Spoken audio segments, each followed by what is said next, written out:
Okay, let me see. I mean, this is such a cluster. Backstage chat. There's Seton Tucker. Good. Okay, show Tucker in stream. Oh, there you are.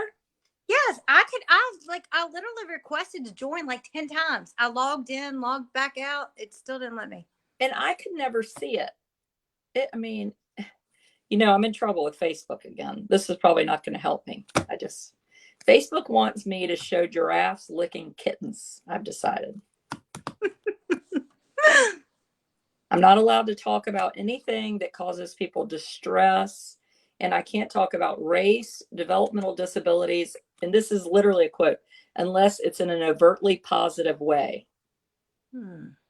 What about murder? Yeah, that's out. Can't talk about that. I mean, seriously, like I thought Facebook was liberal. I don't know what's going on, but can we join? Well, let's see if we can make it happen. What?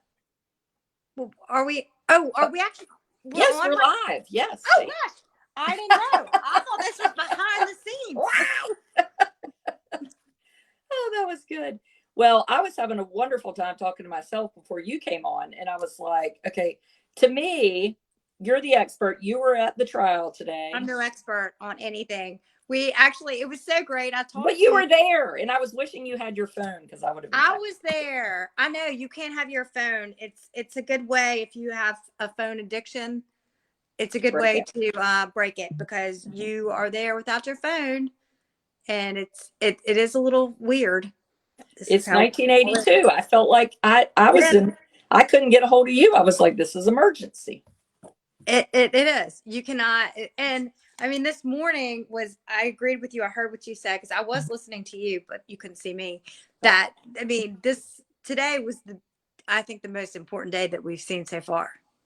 And it was not boring today. It was not boring. And you could see that the jurors were completely captivated, hanging on every detail. When the morning stuff, Tinsley, the jury was not in there. I tell you what, though, I really like Tinsley. I did too. And I've heard really nice things about him. He went to Clemson, I guess. Oh, no. No, I'm a Carolina fan. No, yeah. But no, I mean, he was the first financial witness that I really felt like tied all of or connected all the dots and really made you say, okay, now I can maybe see this as relevant information. For people who are tuning in, Alec Murdaugh is on trial for murder of his wife and son, and he's being accused of a lot of financial crimes and this murder as well. So today we heard that they're going to allow evidence of the financial crimes to come in because the judge said that's part of the motive. What could be the motive? But what I got from Tinsley is that Tinsley is saying, I'm trying to find out how much money he's got. I'm representing Mallory Beach's family. She's killed in this boat accident. And Tinsley said, he won't get me the stuff. And I thought it was because he didn't want me to know how much money he was making. He thought he was hiding it. He said, because he was too rich. He was too rich. He said, I didn't believe it. He was a successful attorney. He had all these cases. Plus he had generational wealth. So yeah, that's what he said. Generational wealth. Which I wonder if that's true or not. We don't know that, do we? Well, we don't know because Randolph, I don't know if it's been completely proven, but it's in a trust. So we don't really know. Well, there's a trust. There's something. Right. Adrian doesn't have any trust. No. So it's in a trust. So we don't know exactly what the generational wealth may or may not be. We don't have that information. But he really did a couple of interesting things about Tinsley's testimony. He was at this trial lawyers convention before the murders of Maggie and Paul. Yes. And Tinsley approaches Alec and says, like, hey, bud, I thought we were friends. What are you doing? And kind of says he thinks that Alec was trying to bully him into kind of, not getting this financial information. So that was maybe Alec thought their friendship was big enough that it would be like, I'm more important than your client. Don't push me. Right. And he was like, no, it's my job, is to defend my client. So, I mean, I thought that was really interesting, but then he did give a little bit of information that we haven't heard of how he was kind of viewed by his colleagues. He says that Alec he was able to kind of read the room, make everyone think that they were the most important person in the room, and also knew how to kind of capitalize on surprise. He said he gave an example of saying, when Alec was in a trial and maybe they thought that this was going to be delayed, and he'd be like, no, I'm ready to try it today. So he knew kind of how to do that, and he knew how to read a room. So it just kind of gave a little bit more insight into how Alec was viewed by his peers. And I just found that was really interesting. Now, was this new news about this blue tarp today? There were some reports and fits, but yes and no. I mean, we got more information about this tarp because there's a tarp and there's a rain jacket. There may be two tarps. Listening to it, I wasn't really clear because there was a tarp that was found in a closet.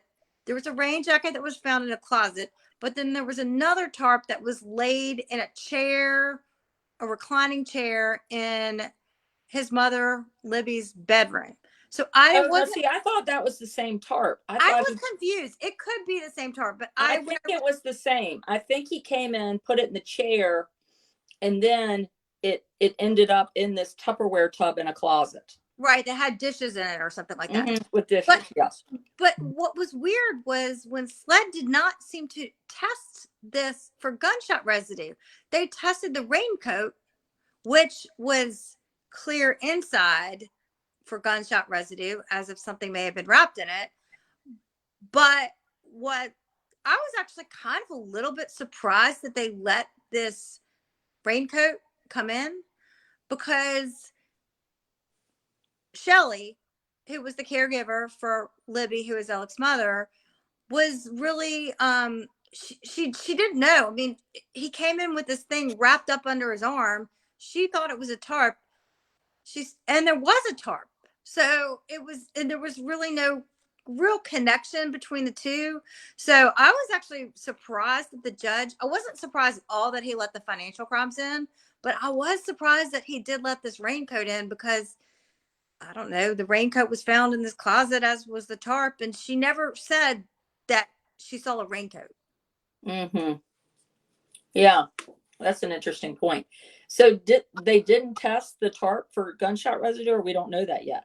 I think that they said, and again, I'm delirious. I've been waking up. Well, you've been sitting there all day. I've been staying in Charleston. So I get up, I have an hour and a half drive there and an hour and a half drive home and recording. So again, if I mess something up, please, you can message me. I will try to get back to you, but it's very possible that I'm going to mess something up because I'm exhausted. But where were we? I even forgot what I was saying. Oh, about the gunshot residue for the tarp.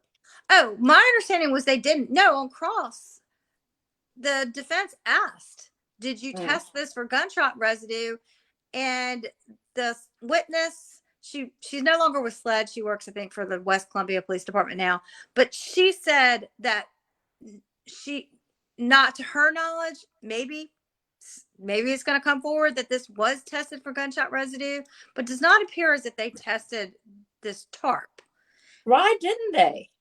I don't know. I mean, I thought that was strange. Why would they not test it for gunshot residue? Especially since Shelly, the caregiver, said that she believed he was carrying tarp under his arm and described it as a tarp, as if you would cover a car or something along those lines. Okay, they said it was tested for blood, but not gunshot residue. That just seems so. Today, somebody else said, and they tested the jacket for blood, and it didn't come back. And I've received so many messages from people saying, I know he was wearing that blue raincoat, and that's why he doesn't have any blood on him. But they tested the raincoat for blood and does not appear. So I don't think that raincoat was in any way worn during a commission of a crime. Maybe wrapped to wrap it up. That's possible. But I don't think that there was no blood on the raincoat. Mm-hmm. Well, and somebody said maybe he used the tarp like in his car to not get blood on the seats. Yeah, but if they tested the tarp for blood, then you would think that it would show something. True. That's true.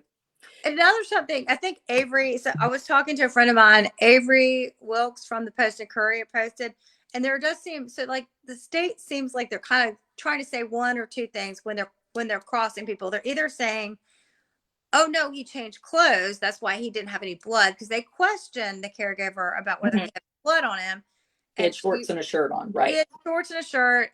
She didn't see any noticeable blood. He laid down with his mother in the bed. It didn't seem like she didn't notice any blood at this point. So there's, I mean, the implication is maybe he was changing clothes, Mhm. but but then there's also, but then I don't know. It just seems like they're kind of taking two standpoints. We haven't heard about the clothes that he had on in the video. We did hear today that they searched the house the following day, but have we heard anything about the clothes he had on in that snap video? No, we haven't. So we did hear that officer testified, I believe it was Friday, that an officer with SLED did search the house at Moselle the night of, and I don't think that they were in their defense, they were probably not aware that he was wearing different clothing in the Snapchat video. But this officer did testify on Friday that she went through all the rooms, she checked the bathrooms.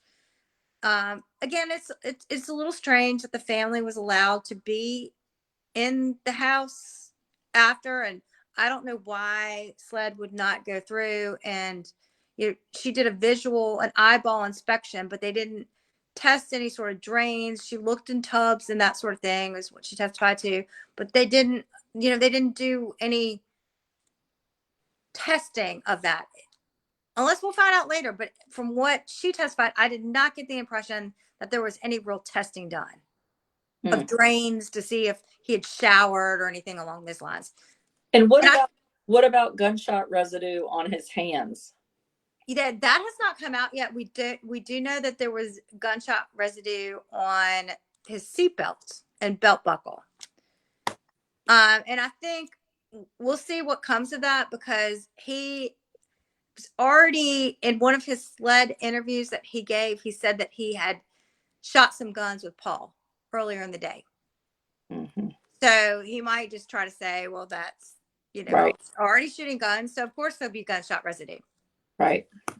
Yeah, I felt for that caregiver, and I had one friend of mine from South Carolina message me, and she was like, "I bet she is scared for her life." You know. She got teary on the Mhm. stand. I mean, she said that she loved working for them, and she said she thought, I don't know the exact terminology, I'd have to look through my notes, but she liked Alex and she thought he was a good guy. I mean, but then there's the stuff. Did you notice how, I guess, she was tearing. You could tell she did not want to be there. Right. And again, the jury was hanging on every single word that she was saying.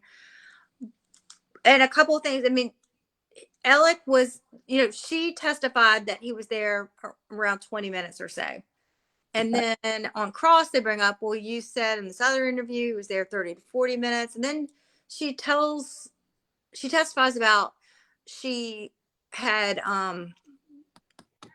she testifies that she had a conversation with Alec, and he was like, I was there for 30 to 45 minutes. And she thought the conversation was weird, so much so that she called her brother, who was in law enforcement. I heard the brother because I was doing other things. So that was why. So he was trying to, will they ever ask her, did Alec Murdaugh ever try to talk to you about this alibi? No, and it doesn't. They did. I guess the implication was, well, he said you were there for 30. I was there for 30, 45 minutes. I think that maybe, and I think she was trying to say maybe she felt a little bit pressure. And when did he say about that to her? I think that was shortly after. So the search of, I'm trying to think. That was shortly, I believe. I think she said maybe like 3 days. Again, I'm not referring to my notes, so get people Right. something wrong. I think it was 3 days after the funeral of No, that wasn't. No, that's not. You know what? I don't know. I'm not answering that question because I don't know the answer to that. But 3 days after the funeral of Randolph Murdaugh, who died several days after the murders of Maggie and Paul, is when she says that Ella showed up at the house with this blue tarp or blue rain jacket.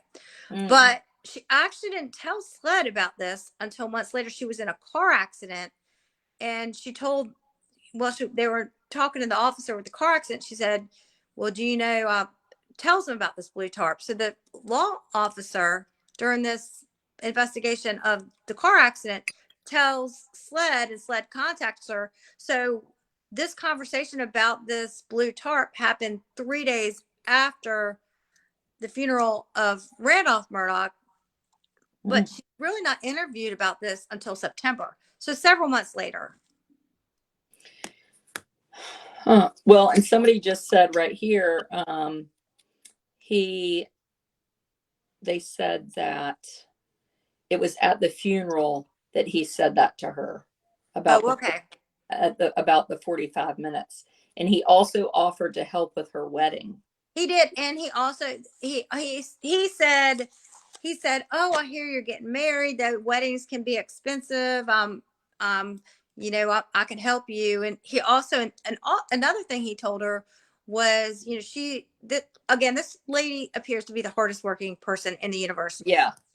For 2 years, she's been working from 8 p.m. to 8:30 a.m. And beyond that, she goes to school and she works in the school cafeteria before that.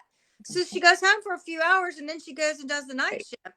But she testifies that Alex said, oh, you work in the school. I've got a good friend who works in the school. I can help you, you know. So either he's the nicest person in the world, or maybe there's some implication that he's trying to get her to go along with this timeline. I don't know the answer, and it's up for the jury to decide. My guess would be the timeline. So, Seton, you've been sort of undecided. Do you feel like you're leaning one way or another? I don't answer that question because. But you don't have to tell me what way. Do you feel like you're leaning more? Oh, yeah, I do. But I won't answer what way I'm leaning. I definitely feel like I'm leaning away. But we've been trying to approach this as. I'm trying to approach it as if I was a juror. And that's how I'm looking at this podcast. I am going to listen to every single bit of evidence before I make my mind up one way or the other. And I know which way I'm leaning right now, but I haven't seen everything. And so that's why, like, people ask me all the time. And honestly, I should have been on this jury. I don't live in Colleton County, but I should be, because I went into this completely. My mind was not made up one way or the other. And I think that's how I'm approaching it. We've seen so many media reports, and, you know, some things have turned out not to be true. I mean, that I'm just trying to go into it with a fresh mind, my mind not made up, and to listen to every bit of evidence before I come to a final conclusion. Yeah. Well, it's good too, because I think there's a lot to hear and listen, and, you know, we're getting to see democracy at work, and it's good. I'm curious to see. So what do we have on tap for tomorrow? You know, I think we're going to hear from more of I know they mentioned more of the financial. So all of the financial crime people that we heard the testimony from over the last few days, that was not in front of the jury because the judge was deciding whether he was going to allow the financial crimes to be in. Right. So we're going to probably rehear a lot of those same witnesses. Like Mark Tinsley will have to testify again. Jeannie Seckinger, who is the PMPD, I don't know her exact title. She's the financial person there. And she's the one who confronted Alec the day of Maggie and Paul's murder. We'll hear from her again. All of those financial people, the guy who owned Forge Consulting, we'll hear from him again. And when we heard from them the first time, they kind of did mine. It was like a abridged version of what the entire testimony will be, because they're like, okay, it's just for the purpose of this hearing to decide if these financial crimes are going to be in. So we're going to have to go through all of that again. So I think that's what is up. But we're also we're going to probably hear from Cousin Eddie in the next week. And Fifth News had a huge scoop this week that they said Cousin Eddie, that Alec confessed to Cousin Eddie at this roadside shooting. Mm. So, I don't know 100% if he will be called to testify. I'm hearing yes, that could change at any minute. But I think obviously there's some serious credibility issues.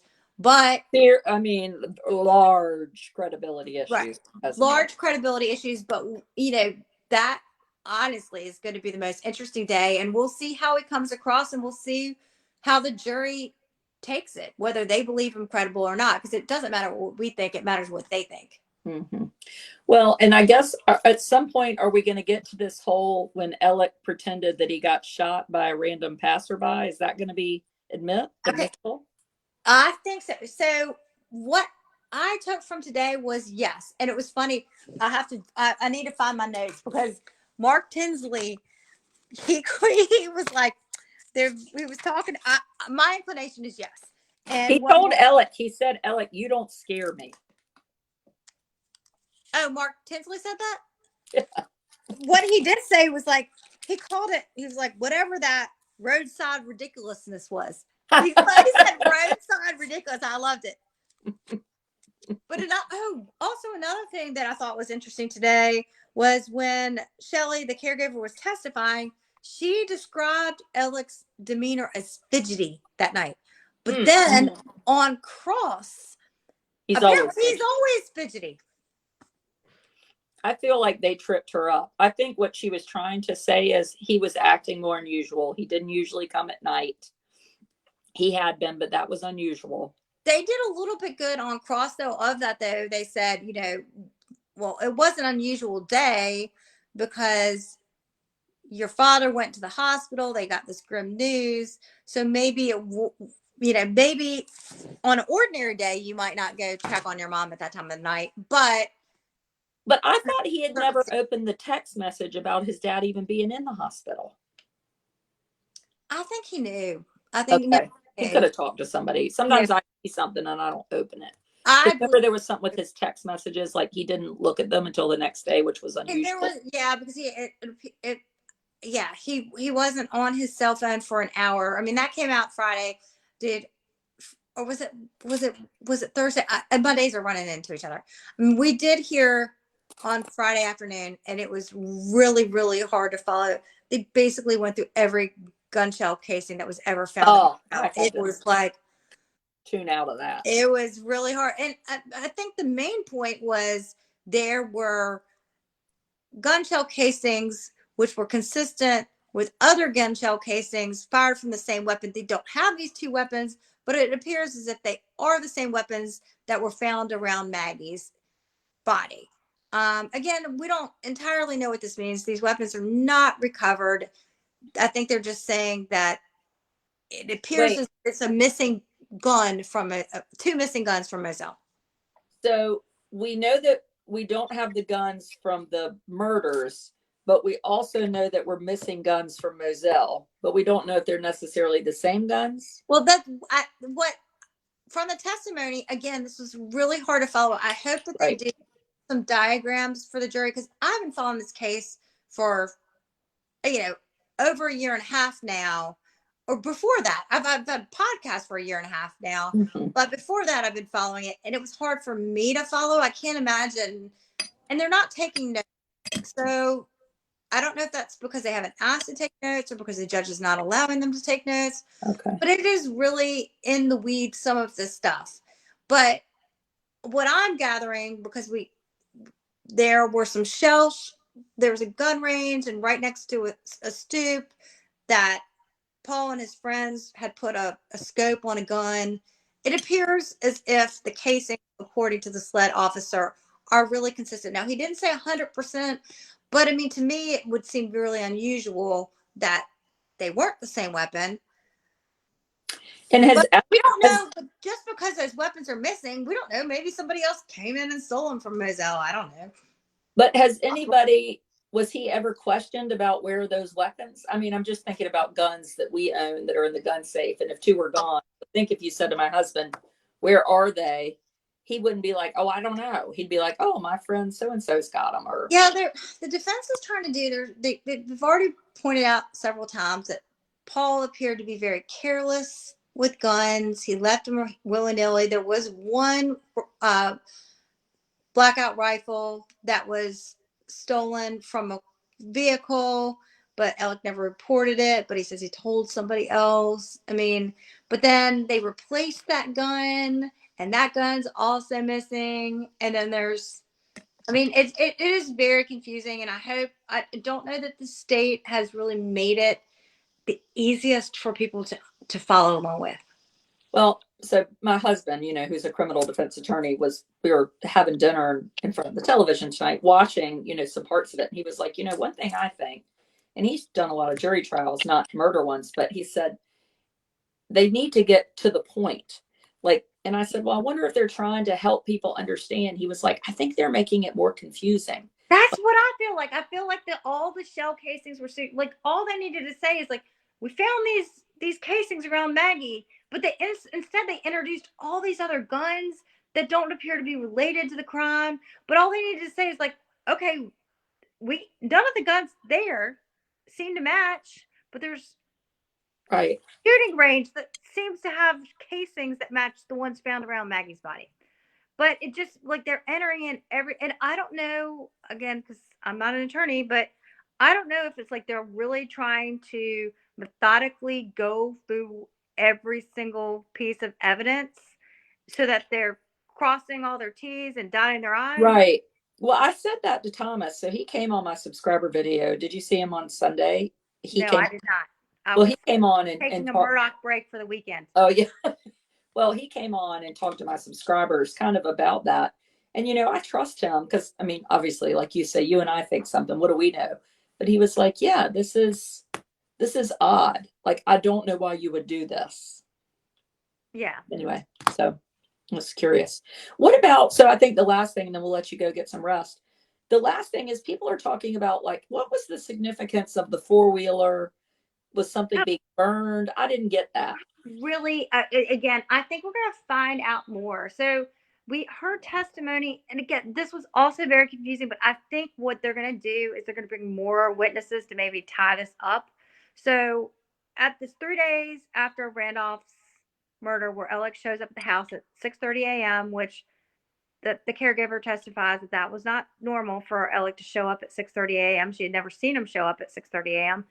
And And did we know that had happened? Did we already know that? what? The 6:30 a.m. visit? No, we had heard some of this, but these are like all really like it. We're seeing the full picture now. And that We was the we following had day. seen leaks from the media, but we had not really gotten the full picture of exactly And what that was happened. the next morning. No, that was 3 days after. 3 days. Okay. 3 days after Randolph Murdaugh's funeral is when he shows up with this blue tarp, and he 6:30. says like, it was very confusing that she says seems to have been. He said he was leaving, but then he was still there, and she saw him driving a white truck, which she believes was Mr. Randolph's truck because the truck was always in one place, and it was in Right. a different place, and then there's this four-wheeler or ATV. I don't remember if they said four-wheeler or ATV, whatever they said. But it was usually up by the smokehouse, but for some reason was by the main house, but it had a flat tire. So I don't know what the significance of this, and I don't think that the caregiver was meant to testify about the significance. I think someone else will testify about that. So I Okay. think that information is to come. Okay. So somebody said, what did he say to the caregiver that made her call her brother? What was it again? Say it again, Seton. That because he was talking to her about the time when she had said he was there. Remember, I was there for 30 to 45 minutes or something along those times. So he was trying to say that he was there for a longer period of time, I guess, than he was there. And she slipped up a little bit, like on cross. They said, well, he called to let him in, and it took her 5 minutes to get down. So did he go in the room with his mother? I guess his mother was already in bed for the evening when he got there, but they had the TV on. There was some sort of game show on. I Right. honestly did not understand her. I was trying to get the name of the game show, but I couldn't hear. I couldn't fully understand what she said. But so she was watching the game show, or she was sleeping, but this game show was on in the background. The mother wasn't really awake, and the caregiver says that he spent 15 to 20 minutes. He laid down with his mother, and again, seemed like she was asleep from what she said the whole time. So it was just a little bit confusing. Mm-hmm. And then we also have also the shoes. We have shoes. We have lots of different types of shoes that have been talked about. Yeah, and they pulled out his tennis shoes today, right? Right, but then the caregiver testified that he was wearing Sperry shoes. Mm-hmm. Mm-hmm. And those were the tennis shoes. And maybe the question was, well, had he worn? I mean, what I want to know, well, I want them to pull out of their magic hat. I want them to say, here are the clothes he had on during the video with Paul that afternoon. Mm-hmm. Now, if you brought me those clothes and they, that I think that would be telling. That would make me feel less like he did it, I guess. Because I think, well, where are they? Where are the guns? These are just things that don't, and I guess it's a South Carolina family. They hunt. My family does that. It's like those aren't normal things, Anyway, you don't lose guns. No, but it did appear as if they maybe were not the most responsible gun owners. He also had spent like 8,000 on a gun for like a teenager, which that tells me more that there was less opioid addiction and more like excessive spending. Anyway. Yeah, those were expensive. We don't. I mean, my husband owns like his grandfather's like shotgun that doesn't even work, but that's all we own. We don't really. Yeah. Well, my husband hunts, and the boys don't own their own guns, but they get to hunt anyway. Just things that you're like, oh, that doesn't really add up. Are we going to hear from Buster? Is he going to come on the stand? Well, he's named as a witness for the defense, so I don't know if they'll call him or not. I mean, they have the ability to call him or the ability not to call him. So, And my husband Thomas, attorney, told my subscribers, he was like, there's no way they're putting Alec on the stand. I don't think they will either unless they have to. Yeah, It did not work out well for Russell Laffitte. Mm-hmm, mm-hmm. You're not putting him on. You only do that when you're totally desperate. So unless some big piece of evidence comes out that gets him, well, thank you for coming on. Thank you for having me. We'll look forward to. So you're getting up tomorrow morning, heading back to Charleston.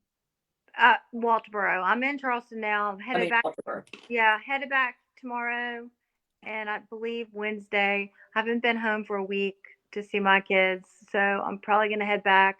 Matt is trying to juggle things with work, so I am probably out Thursday and Friday, but I'm hoping that maybe he might be able to come Friday, and then I'll be back next week. Are there other news people there? Other podcasters there? Who else is there? Oh my gosh, it's like so fun. I met Eva Pilgrim today. She's with. Ooh. I know. I'm such a fan. I'm the biggest nerd. First of all, there's like the A row journalists, and then there's the B row. Like I'm in the very back of like journalists. You in the D row? I'm in the D row. But I've met. There's another podcaster. She has this podcast called Pretty Lies and Alibis. She's so fun, and she's also doing. She does, what is it? News Nation. She's doing like live correspondence. Like she works so hard. She not only does she have a podcast on all this Murdaugh stuff, she does lots of different true crime stuff. And at the breaks, she's like running outside and commentating with News Network. They keep asking me to do these live things. You're the only one I've done the live things with because I feel very intimidated about it. You need to do it. Matt's been on Court TV. He's actually on Court TV right now. You need to do it. You're good. I've met the coolest people. Like I've met John Monk with the State Paper and Valerie Bauerlein with Wall Street Journal and Michael DeWitt with the Hampton Guardian. He also works for Greenville News. He's like super nice. Everyone is super nice that I've encountered. There's like this young French guy who works for Vanity. He's a Vanity Fair Europe, and he's writing a book. He's there. And Jason Ryan, who is also writing a Murdaugh book, as is Valerie Barlan. Like, really, just really fun, cool. Oh, and then we've got the Savannah, Andrew Davis with the WSAV in Savannah, and Riley Benson with news with I can't remember what station. Riley Benson and also Ann Emerson. They have a podcast and they do daily updates. I would highly recommend it because they have Condon on, who's a former AG, and he like kind of breaks down all the legal stuff. So please listen to us. But there's also like a lot of really good things. Well, a lot of really other good people out there that put out great stuff. Oh, I would love to go for a day, but it's Come, you should my come for a day. gosh, so far away. I'd have to like fly. You should come. We'll go together. And then I would be like whispering. But you have to get there really early for people like since I got the Oh, press. because I couldn't get in because you have a press pass. Right, but the people who don't, they have to like, get like my friend Beth. I went with her and had lunch with her. She's a friend of mine from college, and she took her son today. She was actually lived in Union during the Susan Smith trial, so she's like, I just feel like I have to see it. So we went. She came today, and they were actually they broke her off. She got in, and they told her son that he had to wait because she was the last person to get in. But fortunately, he did get in. But they thought they were going to be split up. But they got in, and it was definitely a really good day to be in the courtroom today. But Yeah. people started lining up at 7 a.m. 7 a.m. Mm-hmm. So somebody wants to know, we're going to let you go, I promise. Did someone accidentally show the jury? They're all dying to ask this question. Did that actually happen?